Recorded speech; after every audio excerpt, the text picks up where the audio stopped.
Hey, what's up guys? This is Anthony from Anthony's Customs, and for this review, we are looking at the new Marvel Legends X-Force Wolverine, part of the Wendigo Build-A-Figure wave of Marvel Legends. This guy uses some of the old Wolverine parts, some of the new ones, and some all-new parts. But does that make it a good figure? Well, it makes it a good figure in some ways and not a good figure in others. There's definitely some stuff to talk about. There's some stuff that's really cool here that's kind of interesting. So let's go ahead and get it off the stand and take a closer look. This guy stands just about 14.5 centimeters. That's kind of just to the top of his head. I didn't really want to count his ear thingies too much. And that makes him just about 5 and let's say 5/8 inches tall. And like I said, old body. He has the bubbly arms. They don't stand out so much on this figure. I guess it's the color scheme, but he definitely has the less than ideal shoulders and biceps. The new version is definitely superior, but this one will do. Same body as before. Luckily, the head is not seated super high like the original release of this body, so that's good. Legs, as far as I can tell, are the same, not counting the new boots. So that's okay. New gloves, of course. Yeah, it's a nice combination of new and old. I do wish they would use those new arms and shoulders, though. That's really disappointing because they're so much better than these. These will be fine, but the new ones are better. That's all. And as far as the head goes, since we're doing the aesthetic, let's look at that. They haven't had a good track record with Wolverine or Logan heads, and this one is somewhere in the middle. He still has really wide, squatty Andy Serkis face. I don't know. Like why does every Wolverine that they sculpt look like Andy Serkis? I don't get that. It's a weird look. It's a weird look and not a great paint job for the eyes. It's not terrible. It's not the worst they've done by far. It's just not it's like it's not impressive. Wolverine should at least be impressive when you look at him a little bit like, oh crap, that's a mean looking dude. This guy looks a little bit like a frog. I think I just insulted Andy Serkis. But you get what I'm saying? It's just kind of like, he's kind of goofy looking. Still very flat torso. Not bad, but not good. It's very mediocre. Paint job is iffy. It's not clean, really. There's some black poking through. On the legs, it's very iffy. You can see it's just like smudged. Not very straight. We have arm hair, which is actually pretty clean. They haven't done a great job with arm hair in the past. That's pretty good. The belt is painted pretty well on mine. That's amazing to me because normally I get the worst of the worst, so that's pretty good. And here's the thing I really want to talk about the most. These guys, we have some very stylized claws. Very, very stylized. They have a huge front end compared to the back end. And I love it, personally. I think the claws we've been getting are pretty crap. These are probably a little bit on the too much end of the spectrum. I would say they're way too big to fit in his arm. Realistically, but they look freaking cool. So yeah, they could probably tone it down, maybe make them a little bit less thick at the end, but I'd rather have these than the little skinny wimpy ones that we've been getting. So this is awesome. All right, so these claws, do they come out? At first I thought they didn't, because they snap in a lot harder than those crappy other claws, but I pulled on them enough and eventually if you pull on them enough, they do come out. You have to be very careful though.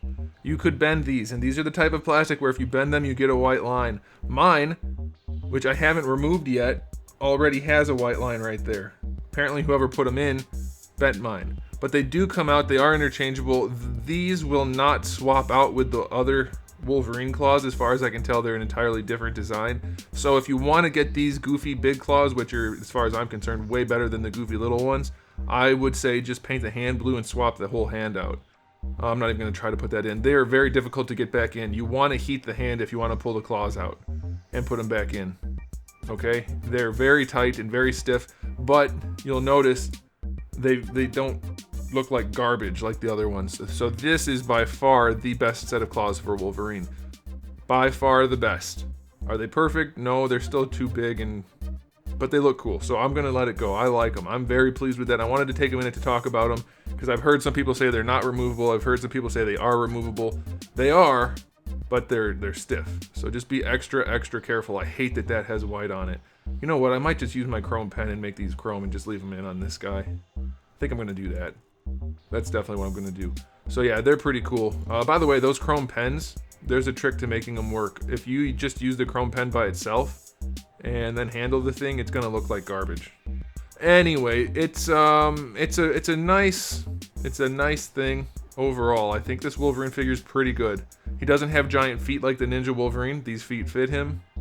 I'm very pleased with this. It's not perfect, and this is becoming a very long review, but we've had enough Wolverines that I thought we might as well talk about them in a little bit more detail. So I think this is a really solid release for Wolverine. I'm very pleased with it. As far as the aesthetics go, I'll give it an 8. The head is still goofy looking. Claws are definitely too big. Paint job could be better. But I still love the claws personally, even though they're objectively too big. And I don't care about the paint job personally either. It's just black and gray. It's not that big of a deal. Okay, moving on to the accessories. We don't have any, which is kind of a bummer. Also, because these claws leave a huge hole in the hand when you pull them off. So, this is separate hand, I think, and just made them permanent. Why not just... Doesn't that seem... It seems to me that the benefit of having removable claws is outweighed by the hassle of having to remove them. Like, if we just had one set of hands with permanent claws and one set of hands without claws, sure, you'd lose the option to put his hand under someone's face and have a claw missing.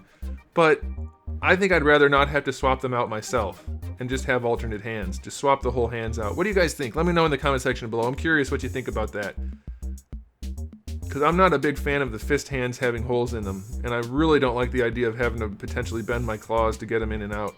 So I think I might prefer to just have alternate hands. I'm curious what you guys think about that. Okay, so as far as the articulation goes, the head can't lean back as far because we don't have a giant lollipop like before.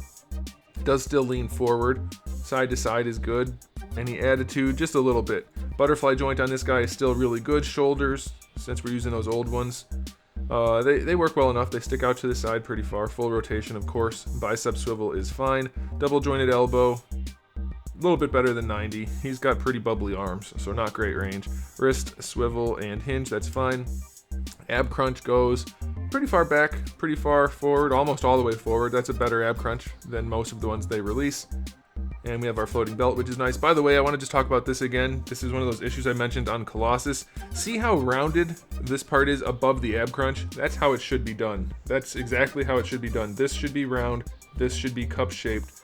That way it tucks in and looks good. Colossus, they put the cup shape as part of up here. It was ridiculous. This is exactly how it should be done, so good job for that. Belt, as you saw, is floaty. Hips can go pretty far out to the side, really far out to the side. Bring them up, no problem.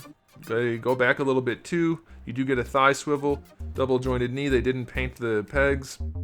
No boot swivel. Ankle goes all the way back and not very far forward at all. I really wish they would start doing that. A lot of these companies aren't giving us any range forward, and that's kind of a bummer. You do get a decent enough ankle rocker. So, articulation on this guy gets probably like an 8, I guess. It's pretty good. It's not great, but it'll do. So this is one of their best Wolverine releases, I think by far, despite its shortcomings. They nailed the claws more or less. It has not a giant neck lollipop syndrome situation. Yeah, the arms could be better, the head could be better. I mean, a lot of it could be better, but for a Hasbro Wolverine figure, this is up there with the regular Tiger Stripe one. This is a really strong release. I'm tempted to make a new head for it to go with my Tiger Stripe head.